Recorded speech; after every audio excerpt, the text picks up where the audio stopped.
Now let's see what authentication is all about according to OWASP Application Security Verification Standard version 4. So authentication is the act of establishing or confirming that someone or something as authentic and that claims made by a person or about a device are correct, resistant to impersonation, and prevent recovery or interception of passwords. Now, that's a mouthful of words. Authentication basically means confirming that someone is who they claim they are. When the ASVS was first released, username and password was the most common form of authentication outside of high security systems. Multi-factor authentication, MFA, was commonly accepted in security circles, but rarely required elsewhere. Now, as you may know, most recently or nowadays, this is common practice. As the number of password breaches increased, the idea that usernames are somehow confidential and passwords unknown rendered by many security controls untenable. All right, we're talking about knowledge-based authenticators, SMS and email recovery, password history complexity, and rotation controls being rendered as useless.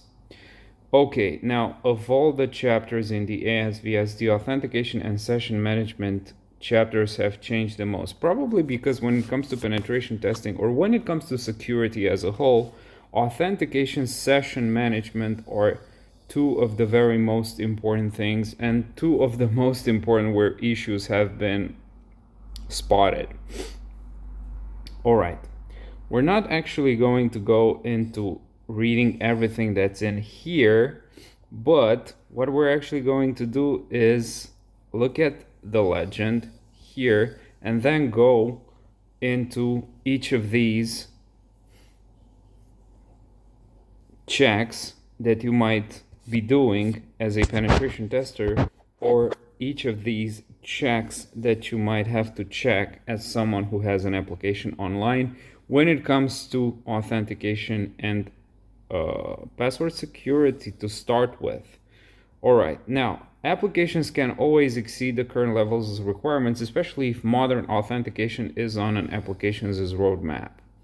All right, we have used an optional designation in this chapter to indicate where the SVS encourages but does not require a control.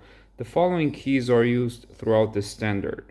So not required, there's nothing in here. Recommended but not required, and required. And if you do not know what these levels are about, you might want to check out the previous video. L1, L2, L3. L1 is the very most basic. L1 and L2 should cover all applications, and L3 should cover highly sensitive applications. When it comes to password security, these actually encompass multiple things, such as passwords, pins, unlock patterns, pick the correct kitten or another image element, and passphrases. This is something that you know. So when it comes to proving your identity, it often is that something that you know, that's a password, something that you have or something that you are, that's a biometric, and there was another one. There are significant challenges to the continued use of single-factor authentication, and that's actually not or should not be used anymore because there are, as they say here, billions of passwords and valid username combinations disclosed on the internet. Default or weak passwords, rainbow tables, and ordered dictionaries of the most common passwords. All right, so applications.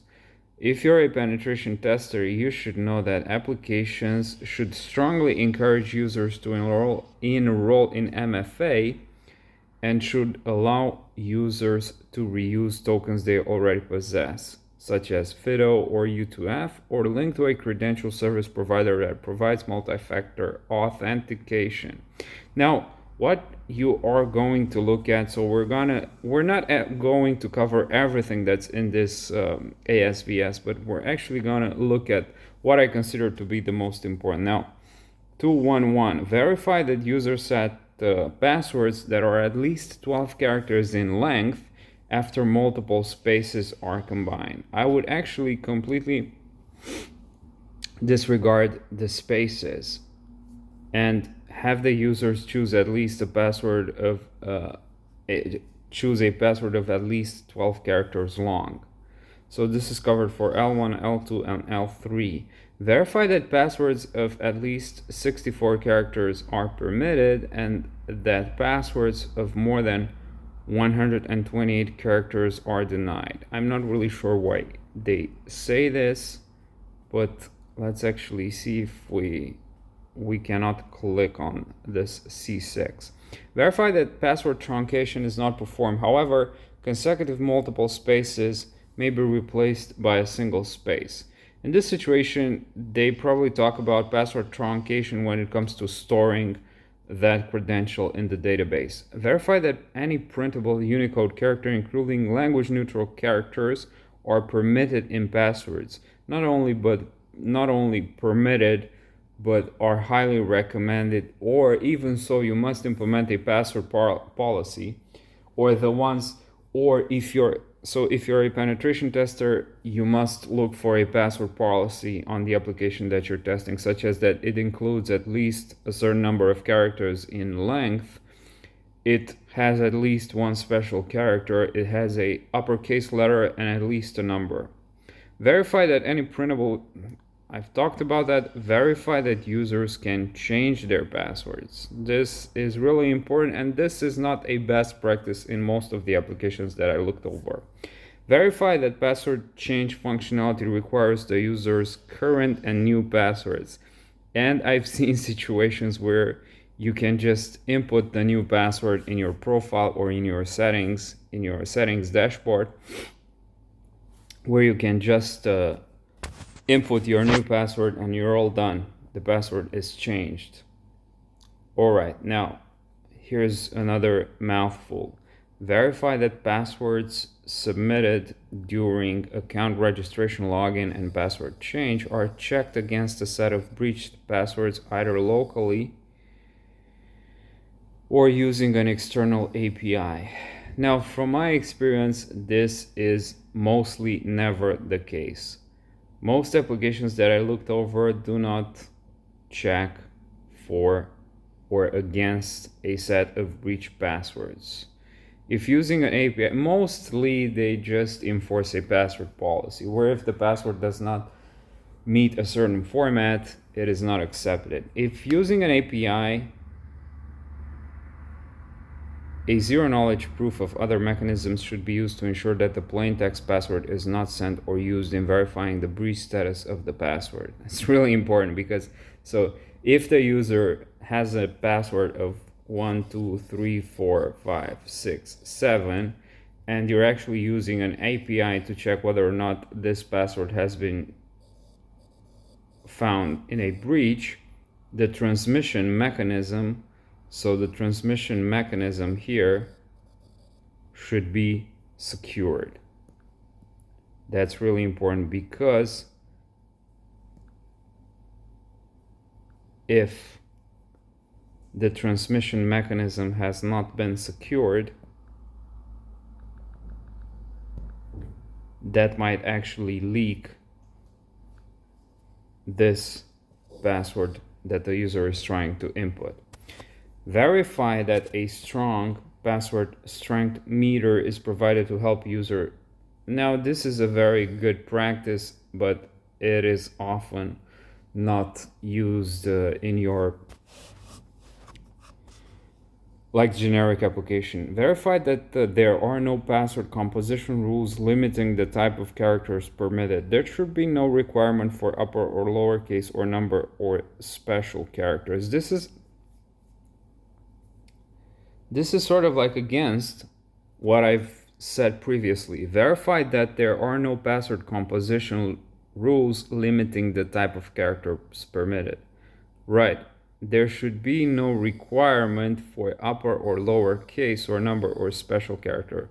No limit, maybe, not necessarily no requirement, because if there's no requirement, then what you're suggesting here is actually choose a password that doesn't have a password policy that doesn't enforce upper, lower, special characters, and that's not okay. Verify that there are no periodic credential rotations or password history requirements. What do they actually mean by this?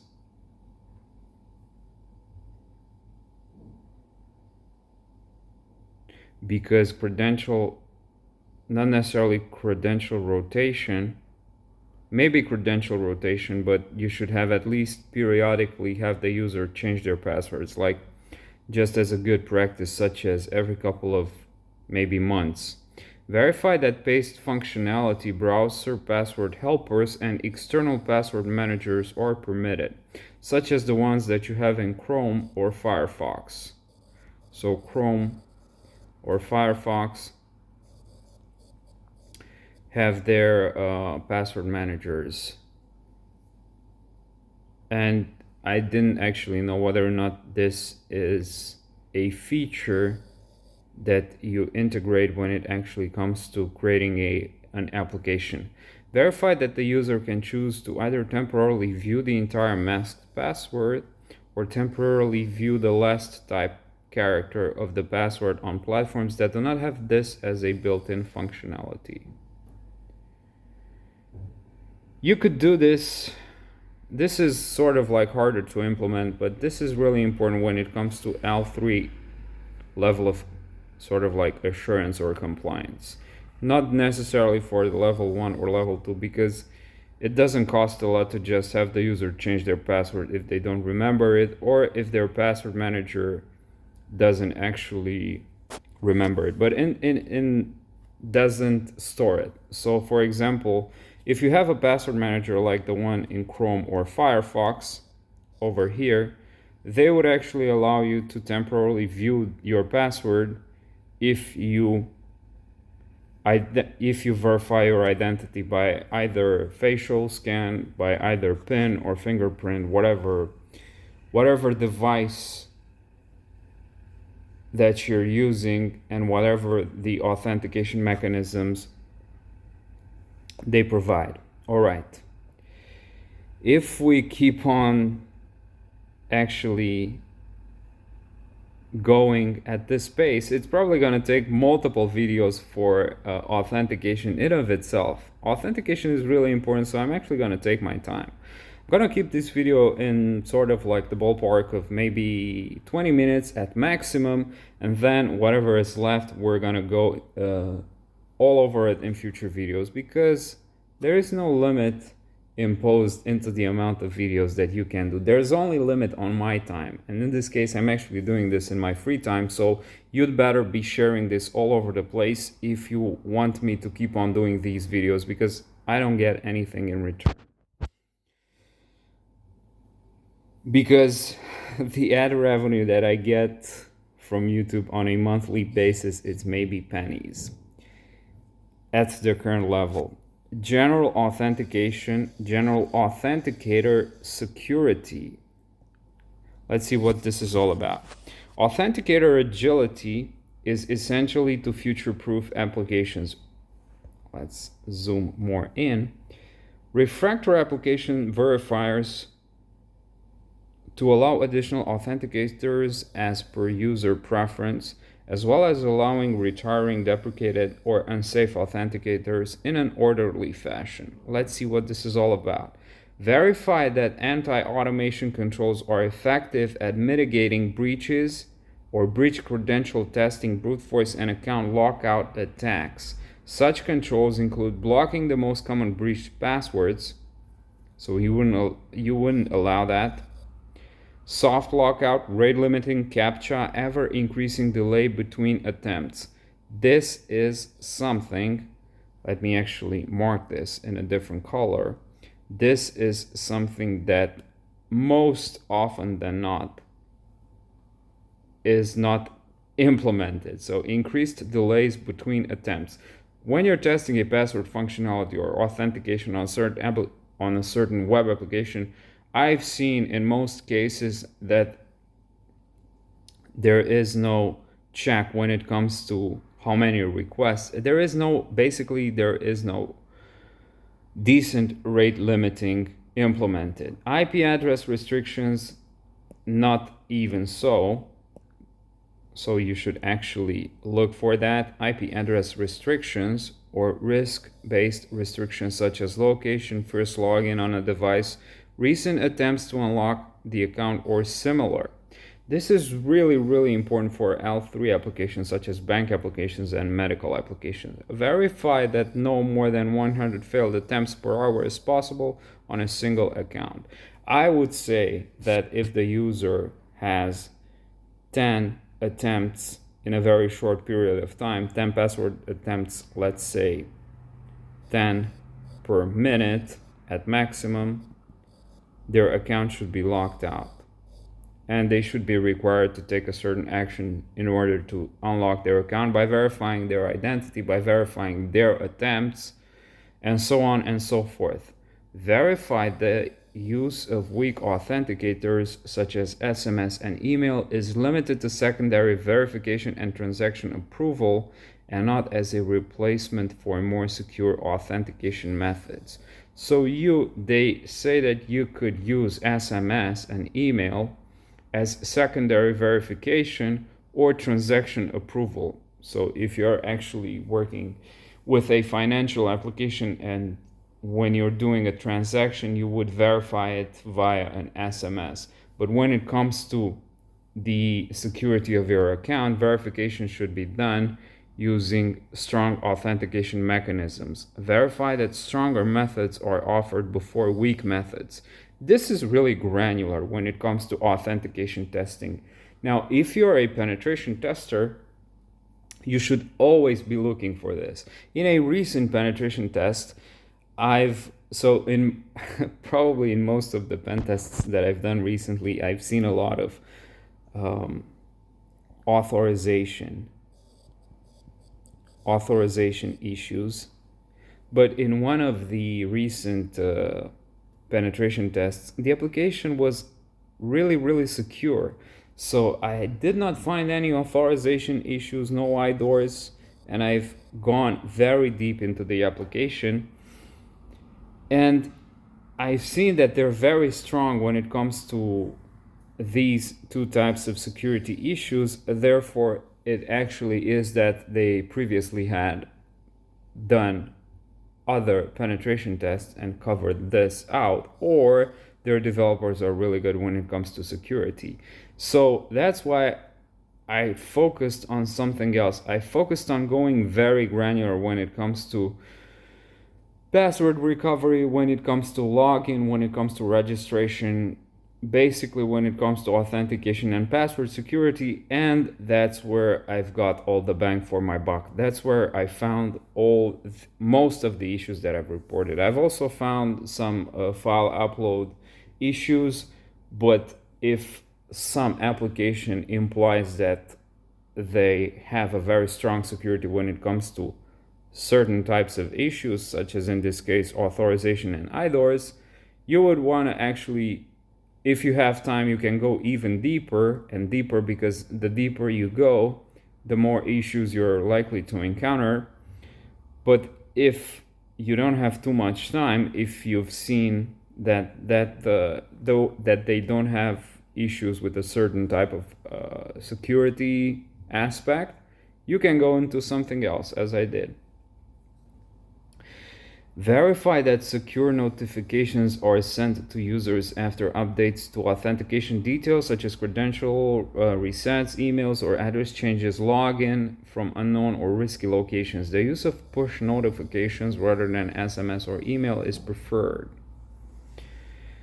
Push notifications. So I would like to disagree, because if someone actually...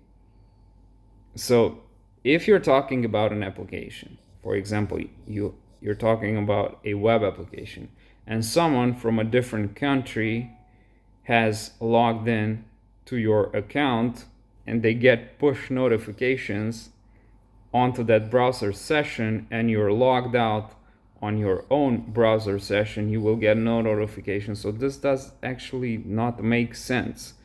You could use push notifications if you're talking about a web application which has a mobile application as well, and you're actually pushing notifications via mobile, but you'd rather be using email, you'd rather be using multiple types of notifications when it comes to updates, important updates such as authentication and credential resets. You'd rather want to be sending them to their email and also to their SMS, more likely to both.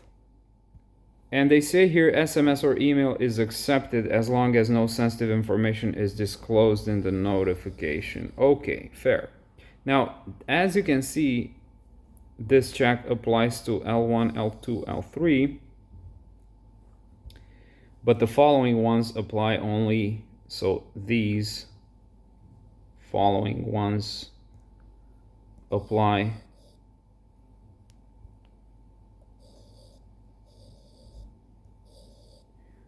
to L3 only. So impersonation resistance against phishing, such as the use of MFA, cryptographic devices with intent such as connected keys with the push to authenticate, or a higher A levels, client-side certificates.